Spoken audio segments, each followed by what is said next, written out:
हौसला वो मंजर भी आएगा, रख हौसला वो मंजर भी आएगा, प्यासे के पास चलकर समंदर भी आएगा, प्यासे के पास चलकर समंदर भी आएगा, ना थक कर बैठे मंजिल के मुसाफिर, ना थक कर बैठे मंजिल के मुसाफिर, मंजिल भी मिलेगी और मंजिल के मिलने का भी मजा आएगा, मंजिल भी मिलेगी और मंजिल के मिलने का भी मजा आएगा। नमस्कार साथियों, स्वागत है आप सभी का आपके अपने YouTube channel Shri Guru Nanak classes में। तो साथियों, इस वीडियो में मैं कक्षा 12 के चैप्टर नंबर 1 जिसका नाम है विद्युत आवेश एवं क्षेत्र, उसके सभी जो सूत्र है उनका सार लेके आए हैं। यानी आप इस वीडियो को देखने के बाद में आप लोगों को चैप्टर नंबर 1 के सभी सूत्र याद हो जाएंगे, वो भी ट्रिक से आप कभी जिंदगी में नहीं भूल पाएंगे। तो इसलिए आप इस वीडियो को पूरा जरूर देखना। अगर आपको अच्छा लगे तो इसे लाइक करके जाना और अपने दोस्तों के साथ शेयर करना मत भूलना। तो इस चैप्टर नंबर 1 में आप लोगों के स्कूलों में या कहीं पे भी ये चैप्टर हो चुका होगा। तो इस चैप्टर के जो सूत्र हैं, अगर आप लोगों को सूत्र याद हो जाते हैं तो ये मान लीजिए आपका 50% सिलेबस यानी 50% चैप्टर कंप्लीट हो गया है। सूत्र से ही आपके न्यूमेरिकल होंगे। अगर आपको न्यूमेरिकल करना है, आपको न्यूमेरिकल से डर लगता है, तो उसकी सबसे बड़ी समस्या जो है, वो जो सबसे बड़ी बीमारी जो है वो है सूत्र। अगर आपको सूत्र याद नहीं है तो आप न्यूमेरिकल नहीं कर सकते। इसीलिए आपको सूत्र बहुत अच्छे तरीके से याद होना चाहिए। उसके अंदर जो सूत्र के अंदर जो जो दे रखा है उसके बारे में भी आपको पता होना चाहिए कि ये क्या है और उसका डेरिवेशंस क्या है, वो भी आपको पता होना चाहिए। तब जाके आप न्यूमेरिकल बहुत अच्छे से कर सकते हो। लेकिन सबसे पहले अपन क्या करेंगे, इनके जो सूत्र उन सभी को जानेंगे कि इनके सूत्र क्या है। तो हम शुरुआत करते हैं चैप्टर नंबर 1 जो है विद्युत आवेश एवं विद्युत क्षेत्र। सभी सूत्रों की बात करने से पहले अपन चलते हैं यहाँ पे। सबसे पहले अपन ने जो सूत्र पढ़ा था वो पढ़ा था यहाँ पे आवेश के बारे में। सबसे पहले अपन ने किसके बारे में पढ़ा था? आवेश के बारे में। तो आवेश से संबंधित एक फॉर्मूला आया था कि Q बराबर जो होता है वो होता है प्लस माइनस एन। क्या होता है? प्लस माइनस एन, जिसे अपन आवेश का क्वांटीकरण सिद्धांत कहते थे। जिसे अपन क्या कहते थे? आवेश का क्वांटीकरण सिद्धांत। क्वांटीकरण सिद्धांत ये क्या होता है, ये सब मैंने आपको बता रखा है पहले से ही और आप लोग जानते हो। आवेश का क्वांटीकरण के सिद्धांत से Q बराबर आता है प्लस माइनस एन। बात ये आती है कि इसके अंदर n क्या है, E क्या है। तो ध्यान समझना, यहाँ जो ये n है यह है इलेक्ट्रॉनों की संख्या। क्या है ये? इलेक्ट्रॉनों की संख्या। ये इलेक्ट्रॉनों की संख्या को व्यक्त करता है। E क्या है यहाँ पे? E जो है इलेक्ट्रॉन पर आवेश का मान है। इलेक्ट्रॉन पर आवेश का मान है। और आप लोग जानते होंगे कि जो इलेक्ट्रॉन पर आवेश होता है वो 1.6 गुना 10 की घात -19 कूलम होता है।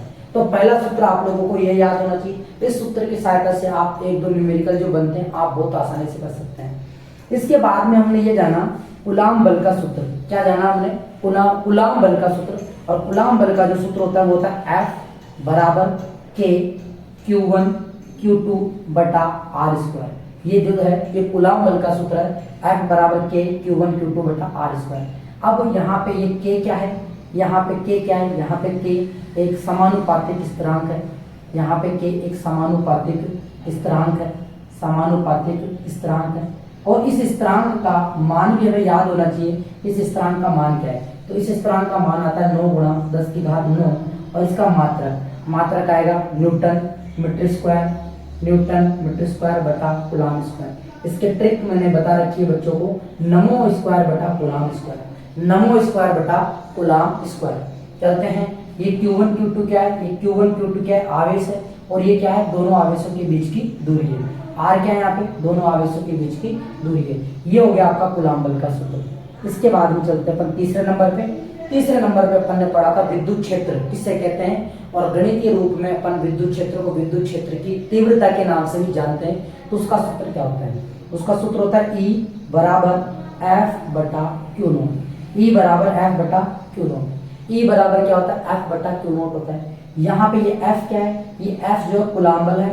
और यहाँ पे Q0 क्या है? यहाँ पे Q0 जो है वो है परीक्षण आवेश। क्या है? परीक्षण आवेश। अगर आपको नहीं पता हो कि क्या होता है ये एक तरीके का टेस्ट चार्ज है जो हमेशा क्या रहता है? धनावेशित रहता है। और इसका खुद का कोई विद्युत क्षेत्र नहीं होता, ये केवल टेस्ट करने के काम आता है। तो E बराबर F बटा Q0।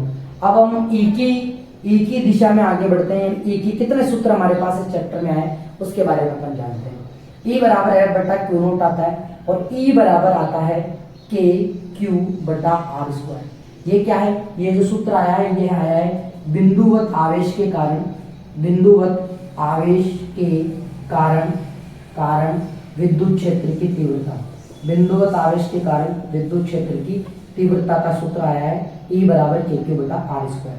KQ क्योंकि अपन Q नोट का भाग लगाते हैं यानी Q का भाग लगाते हैं एक आवेश कम हो जाता है, तो E बराबर KQ बटा R स्क्वायर है। ये सूत्र जो आया है इस सूत्र की सहायता से आया, ये ध्यान आपको रखना है। चौथे नंबर के बाद में अपन चलते हैं 5वें नंबर पे। E का जो फॉर्मूला आता है वो विद्युत द्विध्रुव के कारण है। किसके कारण? विद्युत द्विध्रुव के कारण।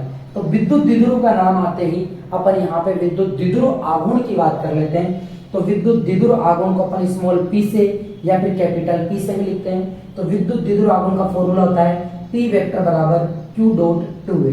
Q डॉट 2a आप लोगों ने चैप्टर पढ़ रखा है तो आप लोगों को पता है कि 2a जो है वो क्या है, जो अल्पतम दूरी जो अपन बोलते हैं वो वाली दूरी है। ये दोनों आवेशों के बीच में अल्पतम दूरी है और Q आवेश है। ये विद्युत द्विध्रुव क्या हो गया, ये विद्युत द्विध्रुव आघूर्ण का सूत्र हो गया P बराबर Q डॉट 2a। ये पता लगने के बाद में अपन यहाँ पे बात करते हैं विद्युत क्षेत्र की तीव्रता अक्ष पर कितनी आती है और निरक्ष पर कितनी आती है। ये सूत्र भी बहुत इंपॉर्टेंट है। तो अक्ष पर ध्यान रखना, अक्ष पर E अक्ष पर आती है 2kp upon r3, 2kp upon r3। मैंने इसकी ट्रिक बता रखी है कि मतलब काला, kp मतलब होता है काला पानी, काला पानी। यानी आप ट्रिक से याद कर सकते हो। अक्ष में कितने अक्षर है? 2, तो यहाँ पे आप लिखोगे 2kp upon r3, 2kp upon r3। यहाँ पे P क्या है? P जो मैंने आपको बताया ये रहा, ये जो है ये P है, इसे आप कैपिटल भी लिख सकते हो, ये P है। तो अक्ष पर विद्युत क्षेत्र की तीव्रता ये आती है। तथा निरक्ष पर अगर बात करें, निरक्ष पर, तो निरक्ष पर क्या आती है?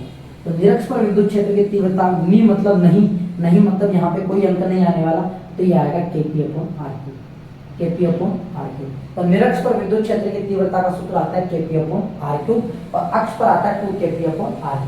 P क्या है आप लोगों को पता है, P जो है विद्युत द्विध्रुव आघूर्ण है। इस तरीके से आप सूत्र याद कर सकते हो। नी मतलब नहीं, यहाँ पे कोई भी नंबर नहीं आएगा और बाकी सूत्र ऐसा कैसा रहेगा।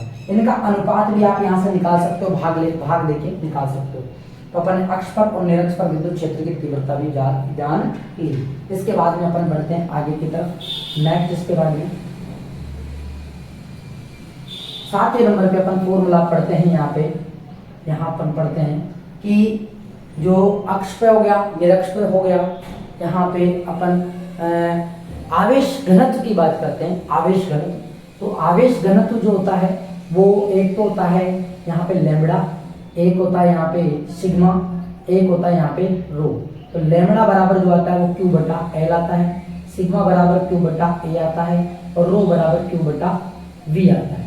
ये तीनों सूत्र होते हैं। ये रेखीय आवेश घनत्व होता है, ये पृष्ठ आवेश घनत्व होता है और ये आयतन आवेश घनत्व होता है। तीनों के फॉर्मूले अपन ने लिख दिए। लैम्बडा बराबर Q बटा L, सिग्मा बराबर Q बटा A, रो बराबर Q बटा V। यहाँ पे ये सूत्र आ गया।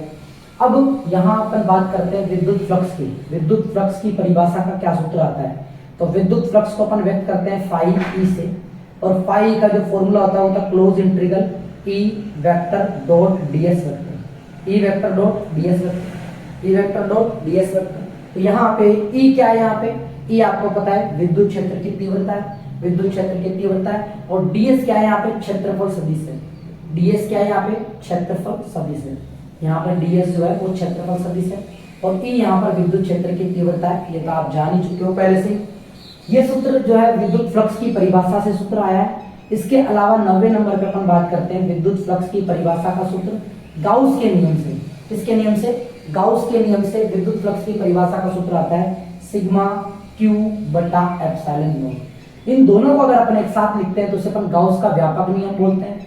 क्या बोलते हैं? व्यापक नियम बोलते हैं। तो ये जो है गाउस का व्यापक नियम हो जाएगा, व्यापक नियम। इसका उपयोग अपन गाउस के नियम के अनुप्रयोगों के अंदर करते हैं। इसका उपयोग अपन कहाँ करते हैं? गाउस के नियम के अनुप्रयोगों के अंदर करते हैं। तो आपका नवा फॉर्मूला जो आया वो आया इसी में फाई बराबर सिग्मा Q बटा एप्सिलॉन नॉट।